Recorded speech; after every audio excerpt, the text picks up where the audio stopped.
지난번 말씀드린 바와 같이 첫 번째 항목은 성부 하나님에 대한 고백인데 네 가지 사중적 고백을 우리가 배웠습니다.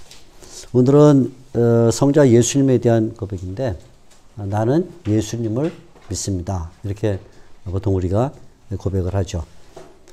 실제적으로 이런 라틴어나 이런 본래 원어에는 이제 존칭인 님자를 붙이지 않습니다. 그냥 나는 예수를 믿습니다. 또는 예수 그리스도를 믿습니다. 그런데 우리는 예수님을 존경하는 의미로 예수님 이렇게 제가 호칭을 합니다. 그러니까 예수님 그런다고 해서 왜 어린아이들 같은 용어를 쓰나 그러지 마시고 이해하면 들어주시기를 바라겠습니다. 두 번째 항목은 성자 예수님에 대한 고백인데 보통 우리가 성자 이렇게 부르는 이제 항목이 되겠죠. 그래서 사도신경의 제2항 보통 이렇게 부릅니다. 제2항. 제2항은 성자에 대한 고백입니다. 자, 그래서 처음부터 순서가 나는 예수 그리스도를 믿습니다. 나는 예수님을 믿습니다. 이렇게 시작합니다. 지난 시간에 말씀드렸던 것처럼 이 사도신경의 전체 고백은 라틴어로 77단어로 되어 있습니다. 사도신경이 전부 77단어인데 라틴어 이 중에 성자 예수님에 대한 고백은 모두 51단어입니다. 51단어. 그러니까 결국 언뜻 계산해도 성자 예수님에 대한 고백이 사도신경 전체의 3분의 2를 차지한다 이렇게 볼 수 있죠. 그러니까 그만큼 사도신경은 예수님에 대한 고백에 많은 지면을 할애하고 있다. 그 이유는 여러 가지가 있겠지만 그 중에 하나가 당시에 사도신경이 나올 당시에 성자 예수님에 대한 논쟁이 유독이 이제 심각하게 일어났기 때문에 이것을 고백함으로 그런 논쟁을 정리해 주려는 그런 의도가 있었을 것이다. 이렇게 우리가 추정을 해볼 수 있습니다. 아무튼 중요한 것은 사도신경에 압도적으로 성자에 대한 고백이 많다 하는 이 점을 놓치면 안 되겠습니다. 51단어가 들어 있습니다. 우선 나는 예수님을 믿는다 할 때 예수라는 이제 한 인물을 등장시키는데 예수는 본래 그 이름이 이제 히브리어에서 나온 이름이에요. 히브리어에서 나온 이름인데 이 히브리어에서 본래 동사형으로 구원하다라는 동사가 명사가 되면서 예수는 한마디로 구원이라는 뜻을 가지고 있습니다. 구원. 그러니까 예수님 그러면 구원이라는 뜻이죠. 그러니까 뭐 구원자 그럴 수도 있지만 어떤 행위, 구원이라는 활동을 가리키는 그런 단어입니다. 마태복음 1장 21절에 보면 예수님이 출생할 때 요셉에게 천사가 아들을 낳으면 그 이름을 예수로 하라 이렇게 말하면서 예수의 이름을 자기 백성을 그들의 죄에서 구원할 자라 이렇게 소개를 해줬습니다. 마태복음 1장 21절에 나오는 말씀이죠. 그래서 예수님의 출생 당시부터 아예 선명하게 예수님이 구원자다라는 이런 의미로 출생하게 됨을 밝혀주고 있습니다. 이 두 번째 항목, 사도신경의 두 번째 항목은 예수님에 대한 고백 중에서 특별히 예수님의 신분과 활동이라는 두 가지를 고백을 합니다. 두 가지를 고백해요. 예수님이 누구시냐? 이분이 누구인가? 그러면 누구신가? 라는 고백에 두 가지 고백이 나오는데 하나는 그분의 신분이 뭐냐? 그분의 신분 하는 것과 첫째. 두 번째는 그분이 어떤 활동을 하셨는가 하는 활동에 대한 내용. 두 가지가 들어있습니다. 첫째는 신분. 그분이 어떤 신분을 가지고 있는가 하는 것과 두 번째는 어떤 활동을 하셨냐 하는 것인데 오늘은 아마 시간적으로 볼 때 예수님의 신분에 대한 이야기를 하면 거의 시간이 다 될 것 같습니다. 그래서 두 번째 예수님의 활동에 대한 내용은 다음 시간에 이제 계속 이어서 하는데 어쩌면 한 2번 이상 해야 될지도 모르겠어요. 어쨌든 오늘은 예수님의 신분에 대한 이야기를 드리도록 하겠습니다. 예수님의 신분에 대한 고백. 자, 우리가 이제 전통적인 사도신경 방식으로 하면 전능하사 천지를 만드신 하나님 아버지를 내가 믿사오며 하고는 이렇게 말하죠. 그 외아들 우리 주 예수 그리스도를 믿사오니 이렇게 말하죠. 자, 그의 외아들 우리 구주 예수 그리스도를 믿는다. 이게 이제 이렇게 되어 있습니다. 그러니까 지금 예수님을 믿는다라는 말은 이제 여기에 그분이 구원이라는 뜻을 갖고 있다. 이렇게 말하면 예수님의 신분을 최소한 몇 가지로 나눠서 얘기를 하는데 첫째는 그분이 외아들이다라는 것과 그죠? 그분이 우리 구주가 되신다는 것과 그리고 그분이 그리스도시다라는 최소한 세 가지를 고백하는 이런 내용을 가지고 있습니다. 라틴어 순서대로 제가 말씀드리기 때문에 가장 먼저 이 가운데 예수님의 신분을 고백하면서 나오는 첫째 항목은 그분이 그리스도시다 하는 것입니다. 그리스도. 예수님은 그리스도시다 이렇게 말합니다. 예수님은 그리스도시다. 예수 그리스도를 믿습니다. 이렇게 말하고 있죠. 예수 그리스도를 믿는다. 그리스도라는 이 명칭은 본래 구약에서는 메시아라는 명칭이었습니다. 그래서 그리스도라는 명칭과 메시아라는 명칭은 똑같은 이름인데 그리스도라는 말은 그것은 헬라어로 된 말이고 헬라어, 메시아라는 말은 히브리어로 된 말입니다. 그러니까 구약 시대에는 메시아 이렇게 불렀고 신약 시대에는 그리스도 이렇게 불렀어요. 이게 신약 시대 이렇게 불렀는데 이 둘 다 똑같은 뜻을 가지고 있습니다. 그 뜻은 기름 부음 받으니 이란 뜻입니다. 기름 부음 받으니 받은 이 또는 받은 사람 그래도 되고요. 기름 부음 받으니 그러니까 누군가가 기름을 부어서 그 기름을 부음 받았다. 그게 누구냐면 그리스도 또는 다르게 말하면 메시아. 구약에서는 메시아 그리고 신약에서는 그리스도 이렇게 부릅니다. 구약에는 세 부류의 사람이 기름 부음을 받았습니다. 구약에 기름 부음 받은 세 종류의 사람은 첫째는 제사장이 기름 부음 받았고 두 번째는 선지자가 기름 부음을 받았어요. 그리고 세 번째는 왕이 기름 부음을 받았습니다. 그러니까 예를 들면 아론이 제사장인데 아론이 그 아들에게 기름을 붓습니다. 그래서 아론의 아들이 기름 부음을 받고 그리고는 제사장이 되죠. 또 엘리야가 엘리사를 찾아가서 엘리사에게 기름을 붓습니다. 그래서 엘리야 선지자의 기름 부음 받은 엘리사가 선지자가 됩니다.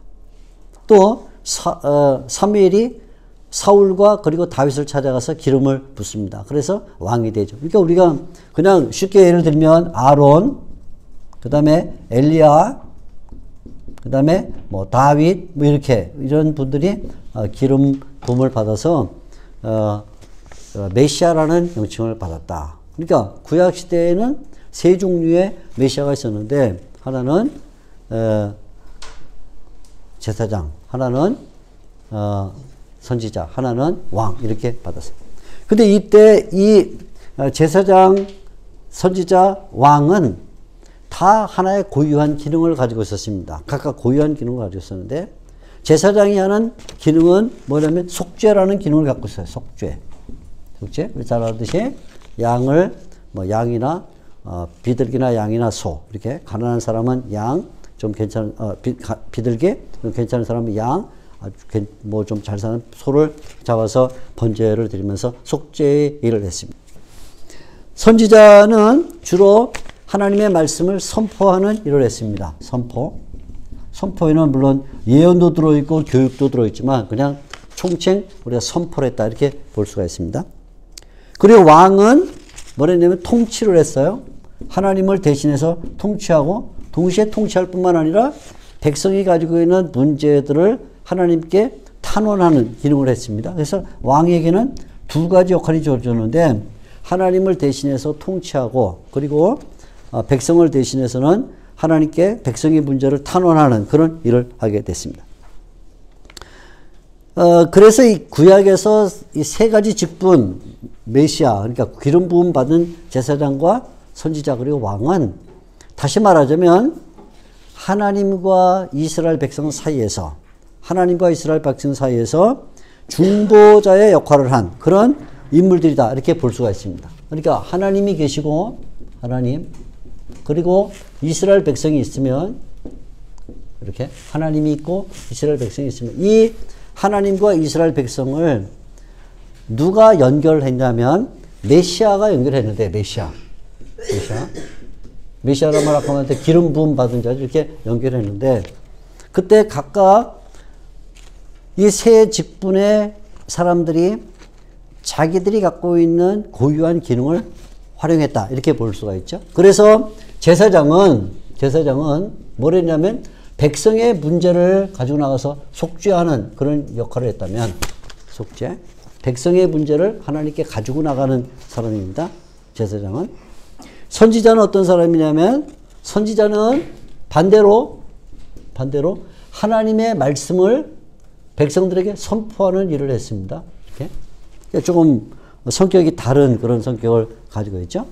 그에 비해서 왕은 어떤 일을 했냐면 왕은 한편으로는 하나님을 대신해서 통치하고 다른 한편으로는 백성을 대신해서 탄원하는 그런 일을 했습니다. 그러니까 구약 시대에 세 부류의 기름 부음 받은 사람 메시아가 있었는데 제사장은 하나님에게로 나아가는 역할을 했다면 백성의 그 죄를 가지고 나가서 그 속함을 받았다면 선지자는 하나님의 말씀을 받아서 백성들에게 전달하는 역할을 했고 왕은 하나님을 대신해서 백성을 통치하고 한편으로는 왕은 통치하고 다른 한편으로는 백성이 예를 들어 이방 민족에게 침략을 받거나 아니면 백성들이 기근을 당하거나 이런 어려움을 당하면 그 문제를 하나님께 탄원하는 일을 했다. 그래서 각각 이런 세 가지 일을 해서 이 구약시대에 있던 메시아 그러니까 제사장과 선지자 왕은 다르게 말하자면 이스라엘과 하나님을 연결시키는 하나님과 이스라엘을 연결시키는 중보자의 일을 했다. 이렇게. 그러니까 결국 메시아는 다르게 말하면 중보자였다. 이렇게 보는 거예요. 중보자. 하나님과 이스라엘 사이를 연결시키는 이스라엘과 하나님 사이를 연결시키는 중보자의 역할을 했습니다. 바로 이 역할을 예수님을 가리켜서 메시아라 불렀을 때 예수님을 그리스도라 불렀을 때 그리스도 이분이 구약 시대에 있었던 이 세 가지 직분을 완성하면서 구약의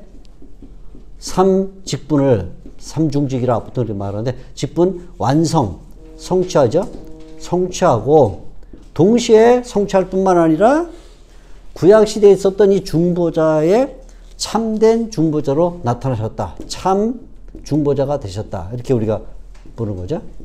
참 중보자가 되셨다. 그러니까 구약 시대에 있던 이 중보자들은 중보자 자신이 제사장이건 선지자건 왕이건 완벽한 사람들이 아니었어요. 다 제사장은 제사장대로 흠이 있고 선지자는 선지자대로 흠이 있습니다. 그리고 왕은 왕대로 흠이 있어요. 그러니까 제사장, 그래서 아론 흠이 있죠. 그래서 결국은 모세와의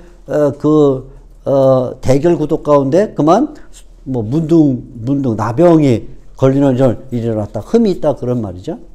선지자 역시 문제가 있죠. 엘리야 보면 하나님에게 충성하는 것처럼 보이지만 생명의 위협을 받을 때 금방 도피하는 이런 연약함을 보입니다. 다윗, 사울도 마찬가지. 다윗, 그죠? 여러 가지 밧세바 사건이며 등등 여러 가지 문제가 있어서 구약 시대에 있던 이 중보자는 다르게 말하자면 다 흠결이 있는 미완성의 그런 중보자였어요. 그러니까 흠이 있는 중보자다. 흠이 있다.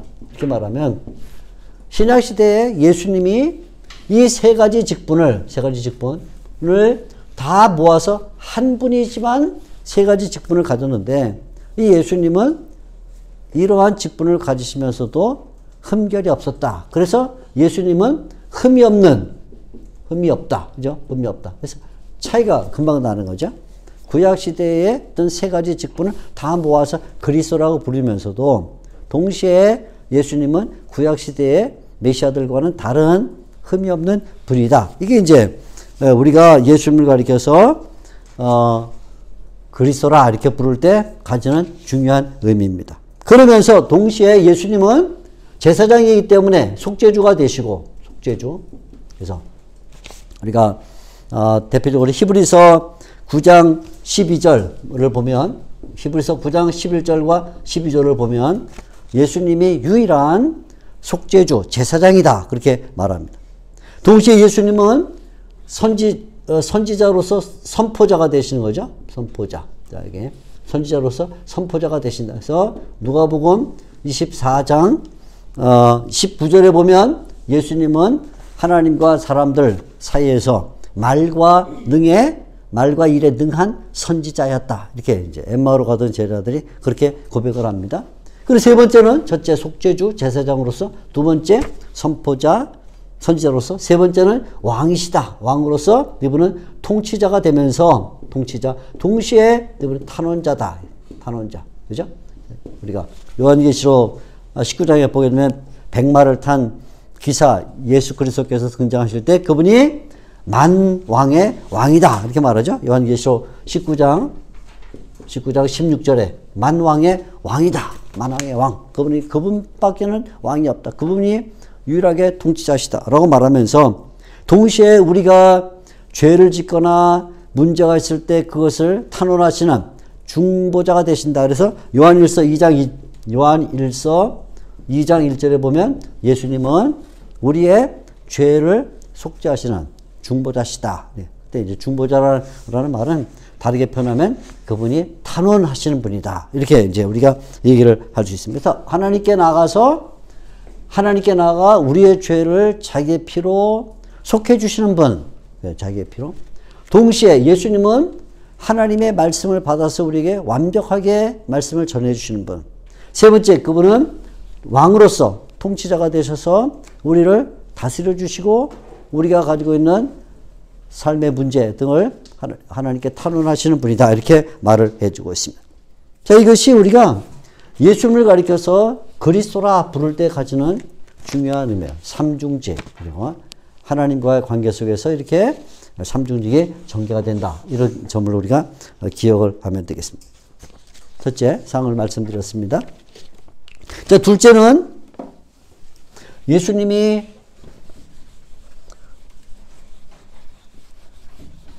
아들이다 하는 점. 아들. 우리가 지금 전능하사 천지를 만드신 하나님 아버지를 내가 믿사오며 할 때 예수님을 가리켜서 아들이다 이렇게 믿는데, 두 번째 항목은 예수님이 하나님의 아들이시다 하는 것입니다. 아들이다. 이것을 우리가 고백을 합니다.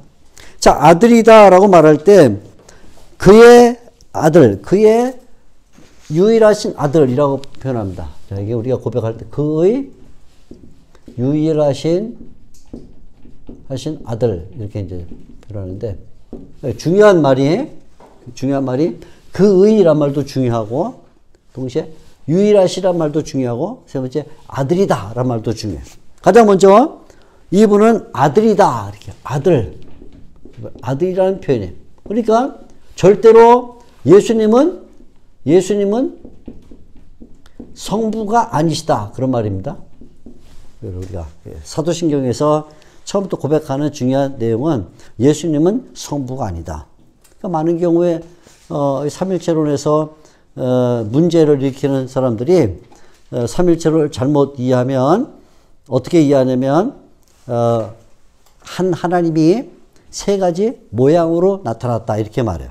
한 하나님이 세 가지 모양으로 나타났다. 그러니까 예를 들면 여기 서서 강의하는 조병수라는 사람이 학교에서는 교수라는 모양으로 나타나고 교회에서는 목사라는 모양으로 나타나고 집에서는 아버지라는 모양으로 나타났다. 그러니까 한 사람이지만 세 가지 모양을 가지고 있다. 하나님을 설명할 때 하나님이 어떤 때는 아버지라는 모양으로 나타나시고 어떤 때는 아들이라는 모양으로 나타나고 어떤 때는 성령이라는 모양으로 나타났다라고 말하면 이건 굉장한 오류예요. 기독교회가 전통적으로 이 이론을 받지 않았어요. 이 이론을 가리켜서 양태론이다 이렇게 말해요. 양태란 말은 하나님이 세 가지 양태를 갖고 있을 뿐이다. 아버지라는 양태, 아들이라는 양태, 성령이라는 아니에요. 그것은 아버지가 곧 교수고 교수가 곧 목사예요. 이렇게 되는 거죠. 근데 우리가 사도신경을 고백할 때는 절대로 아버지가 아들이 아니다. 그죠? 아버지에 대한 고백은 먼저 했어요. 나는 천지를 만드신 하나님 아버지를 믿습니다. 두 번째, 나는 아들을 믿습니다. 하고 말함으로써 예수님은 절대로 성부가 아니다. 그러니까 성부와 성자는 완벽하게 구분되는 서로 혼합되거나 혼동될 수가 없다. 완벽하게 구분되는 분이다. 이렇게 말해줌으로써 양태로는 안 된다. 그 말입니다. 안 된다. 그 말이죠. 그래서 처음부터 아들이다 이렇게 고백했을 때 이 말 속에는 삼위일체 하나님에 대한 고백 가운데 언뜻 생각하면 이해하기 좋죠. 그죠? 조병수라는 사람은 학교에서는 교수, 교회에서는 목사, 그리고 집에서는 아버지. 아, 맞아. 그게 바로 삼위일체론에 이해하기 쉽지만 이해하기 쉬울수록 문제가 많다. 삼위일체론은 이해하기 쉽게 말할수록 문제가 많아요. 그러니까 지금도 여러분이 제 얘기를 이해를 못하고 있어야 맞아요. 사실. 근데 모르겠어요. 이해하시면 안 돼. 그러니까 양태론은 좀 더 잘못이다. 그러니까 예수님 우리가 아들이다 라고 말했을 때 첫째로 가장 중요한 것은 아버지가 아니다. 성령도 아니다. 아들은 아들일 뿐이다.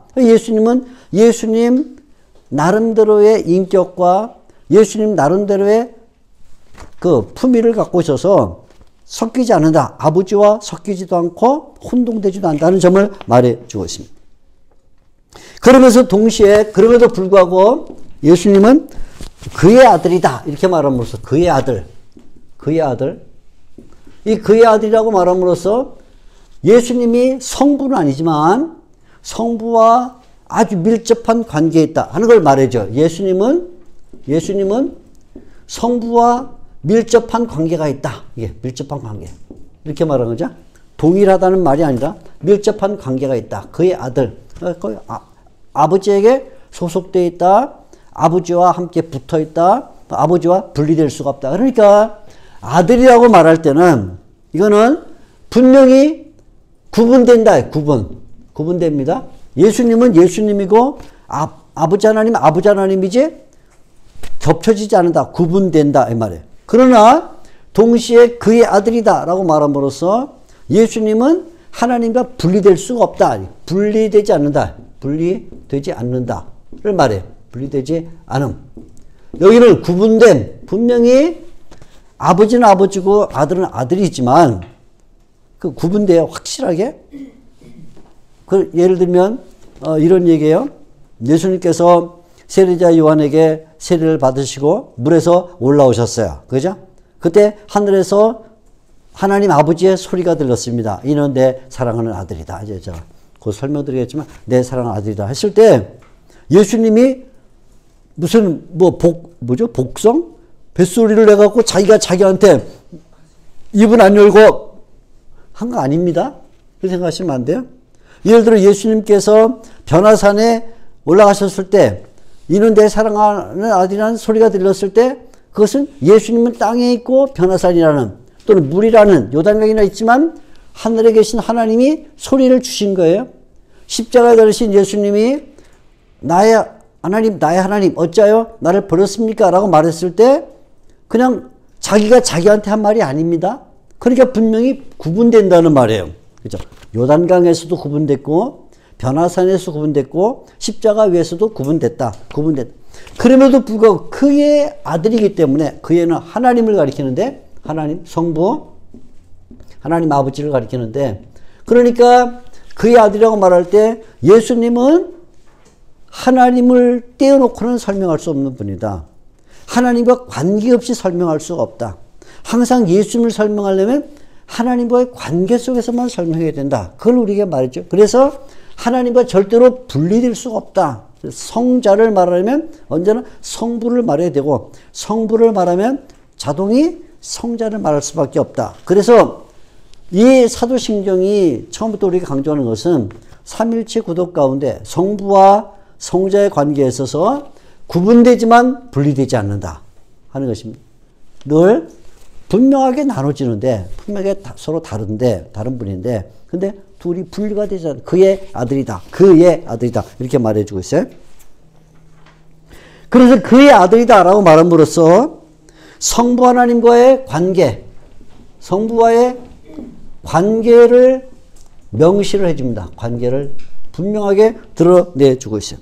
어떤 관계냐면 아버지와 아들이라는 관계. 아버지와 아들. 아버지와 아들. 하나님은 아버지가 되시고 하나님, 예수님은 아들이다. 이렇게 말을 분명하게 아버지와 아들이라는 이 관계를 보여주고 있다. 아버지와 아들. 그래서 예를 들면 대표적으로 시편 2편 7절에 보면 시편 2편 7절 유명한 말씀입니다. 이 구절은 시편 2편 7절 다윗의 시 가운데 너는 내 아들이다. 내가 오늘날 너를 낳았다. 이렇게 말하는데 너는 내 아들이다. 오늘날 내가 너를 낳았다. 이렇게 말해. 너는 내 아들이다. 이 구절은 나중에 히브리서 1장 5절과 5장 5절에서 그대로 인용을 하면서 이 말씀이 이것이 다윗이 그냥 혼자 중얼거리는 소리가 아니라 이후에 오실 예수님을 가리켜 말씀하신 것으로서 예수님을 가리켜서 하나님 아버지께서 너는 내 아들이다 말한 것이다. 이렇게 설명을 해줬어요. 그러니까 성부는 언제나 아버지로서 성자는 언제나 아들로서 등장하게 되는데 이러한 관계는 삼위일체라는 이 언약 속에서 언약 관계에서 특이한 면을 보여주고 있습니다. 삼위일체 언약 관계다. 자, 제가 지금 언약이란 말을 썼는데요. 이 언약이란 말을 좀 잘 기억을 해 두시면 좋겠어요. 삼위일체 언약 관계. 다시 삼위일체의 언약 관계. 언약이란 말을 썼습니다. 언약 관계. 이 언약 관계라는 것은 뭐냐면 하나님이 아들 예수님에게 말을 하는 겁니다. 말을 해요. 너는 내 아들이다. 예수님은 하나님으로부터 말씀을 듣습니다. 너는 내 아들이다. 이렇게. 그래서 언약 관계란 말은 하나님이 예수님께 성자에게 말씀을 하셔요. 말씀 또는 선언을 하는 거죠. 너는 내 아들이다. 이렇게 나오고 시편 2편 7절 이렇게 선언을 합니다. 그러면 예수님께서 이 선언을 들어요. 그래서 언약이 형성이 되는 언약이란 말은 두 당사자 사이에 하나님과 성자는 두 당사자 가운데 맺어진 약속이에요. 맺어진 약속. 그러니까 이제 계약이에요. 계약이 맺어지는데 계약. 이 계약이 맺어질 때 아들 쪽에서 보면 아버지가 상대자시고 아버지 쪽에서 보면 아들이 상대자로서 이렇게 맺어지는 거죠. 마치 지금 제가 강의를 하면서 저와 여러분이 서로 상대가 되는 것과 똑같아요. 여러분 쪽에서 보면 제가 여러분의 상대자고, 그죠? 제 쪽에서 보면 여러분이 제 상대자예요. 이렇게 해서 아버지와 아들 사이에 하나님 쪽에서 보면 예수님이 상대자시고 예수님 쪽에서 보면 하나님이 상대자로서 마주보는 이런 관계가 이루어졌다. 계약이죠. 우리가 예를 들어서 우리 이 연구소를 계약할 때도 제가 임차인으로서 제가 임차인이고 이 집주인은 임대인인데 임대인과 임차인이 만나서 뭐라냐면 계약을 해요. 어느 기간 동안 얼마의 보증금으로 얼마의 월세를 내면서 이 건물을 쓰겠습니다라고 같이 의논을 해서 양쪽에 동의가 되어야만 도장을 찍고 계약을 하는 거죠. 그죠? 뭐 예를 들어 뭐 물건 살 때나 뭐 자동차 뭐 뭐든지 간에 계약을 한다는 말은 다 똑같은데 하나님과 성자 사이에도 어떤 계약이 이루어졌는데 언약이라 이렇게 말합니다. 이건 보통 장사할 때는 계약, 집계약서 뭐 이렇게 말하지만 뭐 휴대폰 계약서 하잖아요. 이거는 근데 이제 성경에서는 이걸 언약이라 이렇게 좀 고상한 말을 쓰는 거죠. 계약이 좀 뭐 유치해 보이잖아요. 그죠? 그러니까 계약보다는 언약, 그래서 좀 더 고상하게 언약인데 엄격히 말하면 계약이라는 거 똑같아요. 두 당사자 간에 맺어진 어떤 약속에 계약이 맺어지는데 언약이 맺어졌습니다. 이때 언약을 맺는데 언약 맺는 것이 너는 내 아들이다. 이 언어. 너는 내 아들. 그래서 자 보세요. 너는 나의 아들이다. 라고 말할 때 이게 지금 시편 2편 7절을 말하고 있습니다. 두 당사자가 나왔습니다. 어떻게? 너라는 당사자와 나라는 당사자가 나오는데 나는 누구냐면 하나님을 가리키고 너는 성자를 가리켜서 이렇게 가리켜서 두 분 사이에 계약이 맺어지면서 하나님은 아버지로서 말씀을 하시고 아버지로서 하나님은 아버지 그죠? 아버지로서 말씀하시고 예수님은 아들로서 이 말씀을 듣는 이런 계약이 맺어지게 됐습니다. 그래서 이 계약 가운데서 하나님과 하나님 아버지와 아들 예수님이 뗄 수 없는 관계가 형성이 됐어요. 비분리의 관계. 비분리의 관계. 아까 말했죠. 이게 분리되지 않는다. 비분리의 관계가 형성이 됐다. 그래서 아들 없이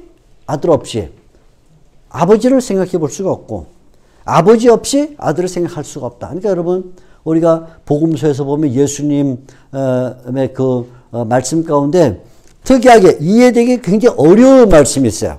요한복음이나 이런 말씀을 보면 뭐라고 말씀하시냐면 이렇게 말합니다. 나는 아버지 안에 있고 아버지는 내 안에 있다. 이건 세상에 있는 기하학에서는 설명할 수가 없어요.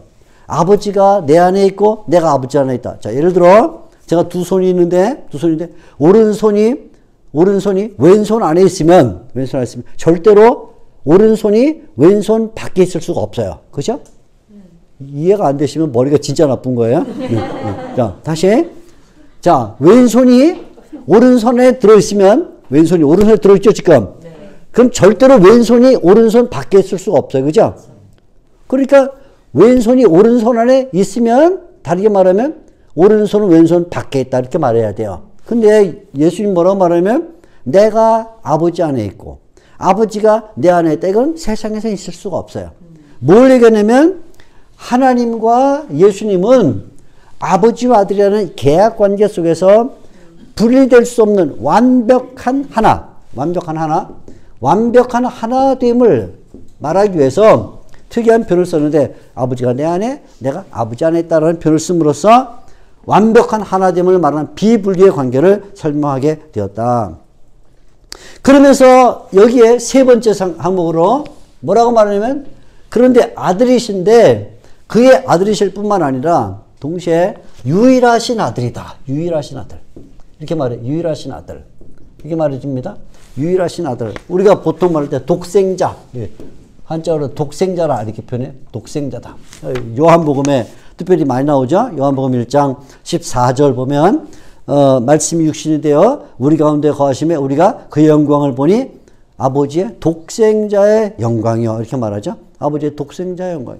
요한복음 3장 16절 유명한 구절이죠. 하나님이 세상을 이처럼 사랑하사 독생자를 우리에게 주었다. 대표적으로 요한복음 1장 14절과 3장 16절에 보면 독생자에 대한 설명이 나옵니다.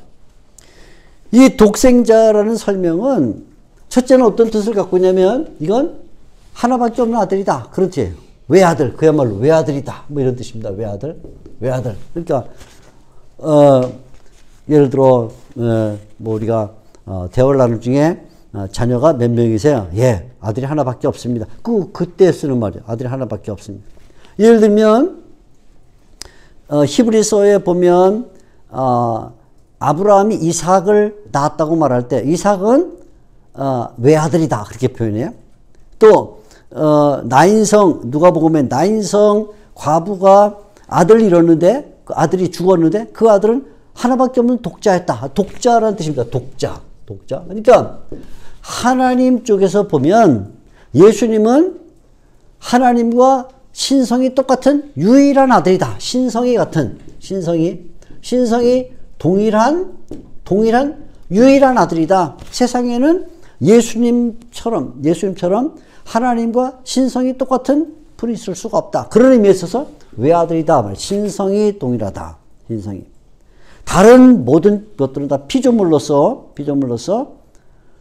하나님 아버지와 같은 신성을 가질 수가 없다. 그러니까 비분리되는 예수님만이 유일하게 하나님과 같은 신성을 가지고 있어서 그분만을 우리가 유일하신 아들이다. 독생자라고 부른다. 이런 의미예요.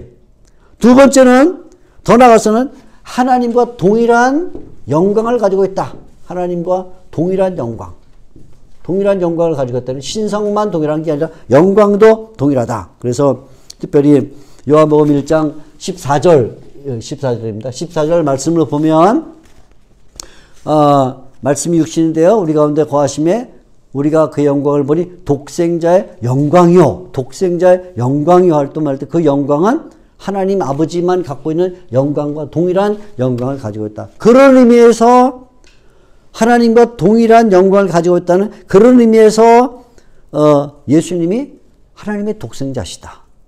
다른 데서는 하나님이 갖고 있는 그런 영광을 가지고 있는 인물을 찾아낼 수가 없다. 그게 아무리 힘이 센 인간이라도 뛰어난 무슨 지식을 갖고 있어 그런 하나님의 영광을 갖고 있는 이는 더 이상 있을 수가 없다. 그러니까 예수님만이 하나님과 동일한 신분을 갖고 있고 신성 동시에 영광을 가지고 있다. 그런 의미에서 그분이 유일한 아들이다. 그 말이죠. 우리가 예수님을 가리켜서 그분은 그분은 하나님의 유일하신 아들입니다. 이렇게 고백할 때 유일하다는 표현을 왜 쓰고 있냐면 다른 데서는 찾아볼 수 없는 오직 그분에게만 있는 하나님의 신성과 영광이 있기 때문에 그분을 가리켜서 유일하신 아들 이렇게 부른다 그 말이죠. 자, 근데 여기서 이제 우리가 중요한 건 첫째 그분은 아들이고 그의 아들이고 그리고 유일하신 아들이라는 이 고백이 무엇 때문에 필요하냐면 이 고백이 있을 때만 이 고백을 통해서 하나님과 교회의 언약 관계가 설명될 수 있어요. 자, 하나님과 교회의 언약 관계.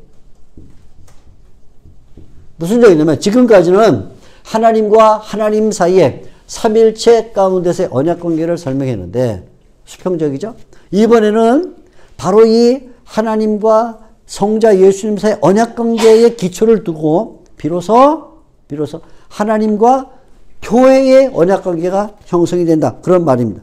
무슨 얘기냐면 이런 얘기입니다. 자, 삼일체 하나님이 삼일체라는 말은 다시게 말하면 영원한 세계를 의미하고 있어요. 영원하다.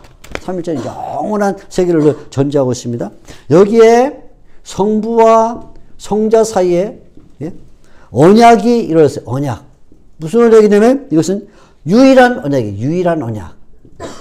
다른 데서는 발견할 수 없는 유일한 언약이 이루어졌는데 바로 이 앞에 지금 설명한 것이죠. 이 언약의 바탕을 두고 교회라고 말할 때는 이제 역사를 언제나 얘기를 해요. 삼일체는 영혼을 의미하지만 교회는 역사 가운데 역사를 의미하는데 하나님과 신자 사이에 언약이 맺어지는데 이게 무슨 언약이냐면 시간의 언약이 맺어져요. 시간의 언약 이렇게 맺어지는 거죠. 그러니까 삼위일체 하나님의 이 바탕을 두고 비로소 땅의 역사에 교회가 하나님과 가지는 언약이 이루어지게 된다. 그러니까 만일에 이런 말이에요. 예수님이 하나님의 아들이 아니면 땅에 있는 신자들이 하나님의 자녀가 될 수가 없다. 그 말이죠. 예수님이 하나님의 아들이라는 이 언약이 있기 때문에 비로소 하나님과 신자 사이에 언약이 맺어지면서 그 언약을 통해서 우리가 하나님의 자녀가 될 수 있다는 거예요. 그 대표적인 것이 뭐냐면 바로 사무엘하 7장 14절에 나오는 말씀이에요. 사무엘하 7장 14절. 여기 뭐라고 말하냐면 하나님께서 다윗과 맺은 언약인데 다윗이 어느 날 마음속에 내가 하나님의 성전을 지어야겠다 이런 생각이 들었습니다. 자기는 백향목 궁에 거하는데 하나님의 장막은 아직도 500년이 된 그 모세가 만들었던 그 장막에 다 낡은 장막에 있는 것을 보고 마음이 불편해서 내가 하나님의 집을 지어야겠다 생각을 했더니 하나님께서 선지자를 보내셨죠. 그리고 다윗에게 말합니다. 나단이 말합니다. 네가 나를 위하여 집을 짓겠느냐? 아니다. 뭐라고 말해요? 내가 너를 위하여 집을 져주겠다. 이렇게 말해요. 다윗에게 네가 나를 위하여 집을 짓겠느냐? 아니다. 거꾸로 내가 너를 위하여 집을 져주리라 하고는 그때 사무엘하 7장 14절에 유명한 말씀을 하셨는데 하나님께서 너에게 아버지가 되어주시고 또는 내 자손에게 아버지가 되어주시고 내 자손은 나에게 아들이 되겠다 이렇게 약속했어요. 하나님이 아버지가 되어주시고 너와 네 자손은 나에게 아들이 되겠다 했을 때 이 사무엘하 7장 14절에 하나님이 아버지가 되어주시고 아버지 그리고 다윗과 다윗 자손은 그들의 하나님의 아들이 되겠다는 이것은 언약인데 언약 무슨 언약에 바탕을 두고 있는 이 언약이 바로 이 시편 2편 7절에 두고 있는 이 언약에 바탕을 두고 있단 말이에요. 그러니까 하나님이 아들 예수님과 맺은 그 아버지와 아들이라는 언약이 있어야만 비로소 땅에서 하나님과 신자 사이에 맺어지는 언약, 하나님이 아버지가 되어주시고 그리고 우리 신자들이 그분의 자녀가 된다는 언약이 가능하다. 그래서 영원한 언약의 바탕을 둬야만 영원 언약, 비로소 역사의 언약이 가능하다. 그래서 하나님이 그 이후에 오는 모든 이스라엘 백성들에게 이 약속을 되풀이하셔요. 나는 너에게 하나님이 되고 또는 아버지가 되고 너희는 나에게 자녀가 되리라. 반복하고 반복해. 나중에 예레미야 31장 유명한 새언약 31장 31절 이하에 나오는 새언약 예레미야 31장 31절에서 34절까지 새언약 그 다음에 더 나아가서는 이 언약을 다시 반복하는 히브리서 8장 8절에서 13절까지의 새언약 성취 이르기까지 내내 똑같은 말씀을 하셔요. 뭐라냐면 나는 너에게 아버지가 되고 우리에게 하는 말 나는 너에게 아버지가 되고 너희는 내 아들이 되리라. 그러니까 그것은 영원 언약에 바탕을 두고 있을 때만 이 언약이 형성돼서 우리가 굉장히 실력이 좋고 잘나고 훌륭해서 의를 행했기 때문에 하나님의 자녀가 된 게 아니고 하나님이 예수님과 맺어진 언약이 있기 때문에 그 언약 때문에 우리가 그분의 자녀가 됐다 그 말이에요. 그러니까 우리에게는 교만할 것도 없고 자랑할 것도 없어요. 그냥 감사한 밖에 없죠. 왜? 하나님이 아들 예수님과 맺어준 언약이 바탕이 돼서 우리가 그분의 자녀가 됐으니까 우리에게 뽐낼 게 하나도 없죠. 그러니까 불신자들이 너무 뽐내지 말라 그 말이에요. 뽐낼 게 없어요. 그것입니다. 자, 그래서 이 두 번째 항목, 그러니까 성자에 대한 얘기 가운데 첫째, 둘째 이렇게 아들에 대한 항목이 나왔다 하는 것입니다. 자, 세 번째입니다. 세 번째는 마지막 하나인데 이것은 우리가 주님이다. 예수님이 주님이다라는 고백을 해요. 세 번째 항목, 예수님은 우리의 주님이다. 이렇게 말하죠. 3. 우리의 주님, 우리의 주, 우리 주 예수 그리스도를 믿사하며 이렇게 말합니다. 우리 주 예수 그리스도를 믿는다. 자, 여기서 두 가지 우리의 주. 첫째는 예수님이 주님이시다는 걸 믿는다. 주님. 예수님은 주님이시다. 그죠? 주님이시다라는 걸 믿는데 예수님이 주님이시다라는 이 고백은 신약 성경 전체에 흐르는 고백이에요. 마태복음부터 요한계시록까지 끊임없이 모든 성경 기자들이 예수님은 주님이시다 라고 표현했어요. 예수님은 주님이시다. 항상 주님이시다 이렇게 표현합니다. 예수님은 주님이십니다. 이렇게 표현하는데 이 주님이라는 표현은 이거 신약 전체의 고백이다. 이게 중요해요. 그러니까 이것은 굉장히 중요한 고백이다 그 말이죠. 중요치 않으면 이렇게 다 고백할 수가 없죠. 다 고백했다. 굉장히 중요하다. 두 번째는 뭐가 중요해요? 이 주님이라는 이 표현은 주님 이 표현은 본래는 구약에서 여호와 하나님을 가리킬 때 쓰던 표현이에요. 여호와 하나님을 표현하던 호칭이다. 그래서 여호와 하나님인데 본래 이 구약 시대에 유대인들은 이스라엘 사람들은 하나님을 여호와라는 이름을 못 불렀어요. 그리고 하나님의 이름을 부르면 돌에 맞아 죽었어요. 어떻게 사람이 감히 하나님의 이름을 부르냐, 그죠? 예를 들어 우리 아들들이 저한테 와가지고 병수야 그러고 들어맞죠. 그죠? 가만 두겠어요 제가? 뭐 저는 가만히 둘지 뭐죠. 우리 집사람이 가만 안 두겠죠. 그죠? 그죠? 어제 아버지 이름을 막 불러고 두들겨 팰 텐데 하나님도 똑같아요. 하나님의 이름을 어떻게 사람이 부를 수 있냐서 하나님의 이름을 부를 수가 없어서 대용어를 썼어요. 대용어. 그 대용어가 뭐냐면 주님이라는 거예요. 주님. 대용어를 썼어요. 여호와라고 나오면 감히 부를 수가 없어서 주님 이렇게 대용어를 썼다 그 말이에요. 그렇게 대용어. 그러니까 예수님을 가리켜서 주님이라고 부르는 것은 결국 구약 시대에 여호와 하나님을 부르던 그 용어를 갖고 와서 예수님이 구약의 여호와와 사실 동일하다 이렇게 부르는 거예요. 동일하다. 동일하다.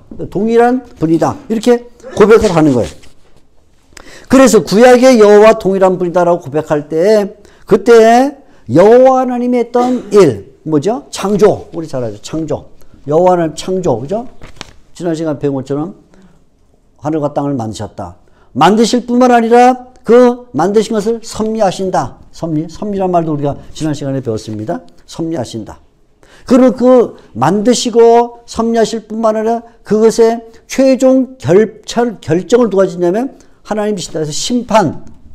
그래서 이 말은 뭐냐면 창조, 시작도 책임지시고 섭리는 과정도 책임지시고 심판은 종결까지 책임지는 게 누구냐면 구약의 여호와 하나님이었어요. 하나님이 천지를 창조하셨고 그리고 섭리, 그 모든 것이 가는 길을 인도하셨고 그리고 마지막에 거기에 심판을 내리시는데 예수님이 주님이라고 고백할 때 예수님이 창조주시고 예수님이 섭리자시고 예수님이 심판자시다. 신약 성경에서 예수님을 주님이라고 고백할 때 항상 반복되는 게 바로 그분은 창조주시고 그분은 섭리자시고 그분은 동시에 심판자시다. 그걸 강조를 해주고 있죠. 그래서 이렇게 예수님이 여호와와 동일한 분이다 라고 말할 때는 언제나 그분은 통치자시고 통치자 머리가 되신다. 만물의 머리가 되시고 교회의 머리가 되신 그분이야말로 유일한 수장이시다. 머리가 되신다는 거예요. 그래서 언제나 이 주님과 나머지는 다 언제나 만물, 교회를 포함한 인간, 교회 모든 것들이 다 뭐냐면 항상 여기에 종속할 수밖에 없다. 이렇게 수직적 관계에 있다 하는 거예요. 수직적 관계. 절대로 뚫고 올라갈 수가 없다. 도전할 수가 없다. 이런 수직적 관계에 있다 하는 것이죠. 수직적 관계에 있다. 이렇게 말해 주고 있어요.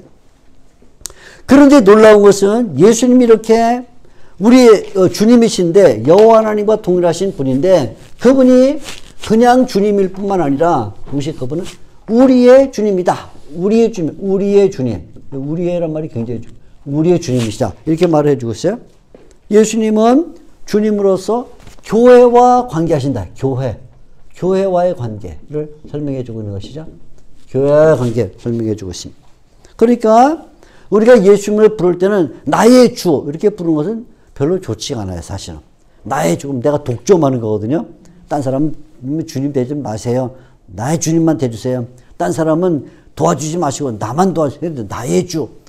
뭐 성경에도 나의 주라는 표현이 나와요. 그건 이제 경우에 따라 나오지만 아무튼 사도신경이 본래 시작할 때는 내가 믿습니다 이렇게 시작했잖아요. 그죠? 크레도란 말은 단수입니다. 내가 믿습니다. 나는 전능하신 하나님을 믿습니다 그랬는데 그러면 나는 믿습니다 그랬으니까 당연히 여기도 나의 주를 믿습니다 이렇게 되는데 시작은 내가 믿습니다 말했지만 중간에는 예수님에 대하여 우리의 주님이라 이렇게 말함으로써 절대로 나의 주님이라고 고백하지 마라. 나의 개인의 주님이 아니다. 그래서 우리의 주님이다. 우리의 주님이라고 말할 때는 공동체가 전제된다. 공동체를 전제하고 있는 것이죠. 공동체를 전제하고 있다. 공동체. 그래서 신자는 다 같이 주님을 공유하는 것이다. 주님을 공유해요. 주님을 공유하면서 그렇게 해서 결국은 공동체를 이루게 된다. 그러니까 신자는 절대로 혼자서 신앙생활을 할 수가 없다. 그 말입니다. 아무리 뛰어난 신자, 다윗이건 아브라함이건 아니면 바울이건 혼자서 신앙생활을 할 수 없다. 반드시 주님을 공유하면서 공동체를 건설해야 된다. 우리의 주님이다 라고 말할 때 신자가 두세 사람이 모인 것에는 나도 그들 중에 있느니라. 예수님이 마태복음 18장 20절에 말씀하셨는데 언제나 공동체를 이루어야 된다. 공동체. 그러니까 혼자서 나는 공동체 귀찮아 죽겠어. 거기 가봤자 뭐 맨날 쌈박질하고 뭐 맨날 거기 높낮이 다투고 뭐 돈 많은 사람들이 행세하고 돈 없는 사람은 맨날 그래도 거길 가야 돼. 왜냐면 우리의 주님이시기 때문에. 그럼 사도신경을 외우지 말든가 바꾸든가 나의 주 이렇게 바꾸든가 우리의 주라고 고백하는 한 교회가 본래 복잡한 곳이에요. 나중에 우리 이제 교회에 대해서 배우겠지만 교회가 안전하지가 않아요. 교회는 늘 쌈박질을 해요. 역사의 모든 교회가 쌈박질을 했어요. 그러니까 주님이 필요한 거죠. 그죠? 그죠? 그러니까 우리의 주님, 아무리 공동체가 부패하고 아무리 공동체가 문제가 많고 아무리 공동체가 잘못됐어도 하나님의 공동체예요. 그래서 사도 바울이 고린도전서에 보면 고린도전서 얼마나 문제가 많아요. 음행과 무슨 소송 사건과 무슨 불신앙적이고 분리하고 싸우고 당파 싸움하고 부활도 못 믿고 막 다 문제가 많았지만 바울이 고린도전서 1장 했을 때 1장 2절에 하나님의 교회 그렇게 불러요. 문제가 많아도 하나님의 교회예요. 네, 그렇죠? 예를 들어서 제가 그만 감기가 걸렸어요. 감기. 기침을 많이 해요. 그럼 제가 조병수가 아닌가요? 기침 많이 하면. 네, 제가. 눈병이 나가고 무슨 뭐 고름들하고 그러면 제가 그때부터 조병수가 아니냐고. 그죠? 아, 젊었을 때 머리가 많은데 지금 빠졌다. 그럼 제가 조빙수가 됐습니까? 뭐 어떻게 됐습니까? 네? 빠졌으니까 빠진 만큼 이러면 철자를 빼겠습니까? 절대로 그렇잖아요. 절대로. 그죠? 본질이 하나님의 교인 이상 거기에 문제가 있어도 그건 하나님의 교회다. 여러분 그걸 잘 이해하셔야 돼요. 그러니까 우리의 주님이다 이렇게 고백을 하면서 네, 여기에는 우리의 주님이기 때문에 이번에는 신자와 신자 사이에 신자와 신자 사이에는 언제나 수평성이 아까 주님과 만물 사이에는 수직성이 있지만 신자와 신자 사이에는 언제나 수평성이 있다. 수평성. 높낮이가 있을 수가 없다. 주님과 우리 사이에는 높낮이가 있어요. 우리가 주님만큼 높아질 수가 없어요. 주님이 우리처럼 낮아질 수도 없고 그래 높낮이가 있는데 여기에는 높낮이가 없다. 신자와 신자 사이에는 부자건 가난한 사람이건 지식이 많건 적건 뭐 인물이 잘났건 못났건 다 동일한 주님의 신자들일 뿐이다. 그래서 교회가 수평성을 가지기 때문에 그리스도의 몸이다. 그러니까 그리스도의 몸. 그리스도의 몸. 그죠? 아까 예수님은 머리다 이렇게 말했다면 이번에 교회는 그리스도의 몸이다. 교회를 가리켜서 그리스도의 몸이다 그렇게 부르고 있어요. 따라서 이 교회에 섞여 있는 모든 신자들은 우리의 주님이라고 부를 때 그죠? 천능하사 천지를 만드신 하나님 앞이라 하면서 그 아들 우리